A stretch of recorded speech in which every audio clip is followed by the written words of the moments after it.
রাজধানীর হযরত শাহজালাল আন্তর্জাতিক বিমানবন্দরে জাতীয় নাগরিক পার্টির নেতাকর্মীদের হাতে সাংবাদিকরা লাঞ্ছিত হয়েছেন বলে অভিযোগ উঠেছে। এই ঘটনার প্রতিবাদে গণমাধ্যম কর্মীরা এনসিপির সংবাদ সম্মেলন বয়কট করেন। পরে বিষয়টি স্বীকার করে দায়ী ব্যক্তিদের বিরুদ্ধে সাংগঠনিক ব্যবস্থা নেওয়ার নির্দেশ দেয় দলটি।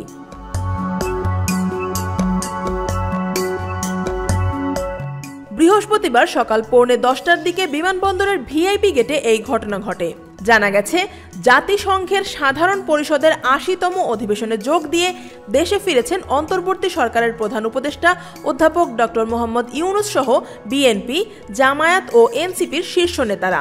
তাদের সফরকে কেন্দ্র করে বিমানবন্দরের সংবাদ সম্মেলনের আয়োজন করা হয়।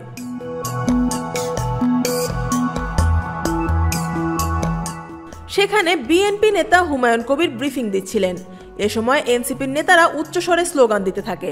উপস্থিত এক সাংবাদিক তাদের থামতে অনুরোধ করলে এনসিপির নেতাকর্মীরা ক্ষিপ্ত হয়ে গণমাধ্যম কর্মীদের লাঞ্ছিত করেন বলে অভিযোগ ওঠে। এই ঘটনার প্রতিবাদে সাংবাদিকরা তাৎক্ষণিকভাবে সংবাদ সম্মেলন বয়কট করে ফিরে যান।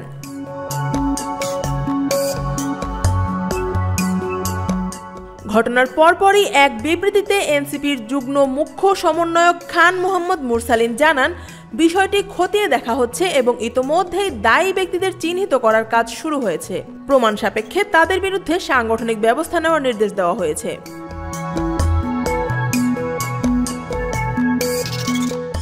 বিবৃতিতে তিনি আরও বলেন, নতুন বাংলাদেশে এনসিপির অগ্রযাত্রায় সাংবাদিক ভাই ও বোনেরা আমাদের সহযাত্রী।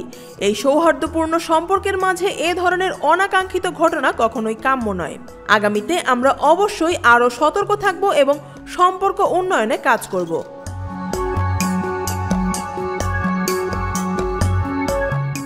এনসিপির পক্ষ থেকে সাংবাদিকদের ধন্যবাদ জানিয়ে বলা হয়, গণ অভ্যুত্থান পরবর্তী সময়ে তারা যে ধারাবাহিক সমর্থন ও সহযোগিতা দিয়ে আসছেন, ভবিষ্যতেও সেটি অব্যাহত থাকবে বলে আশা করা হচ্ছে।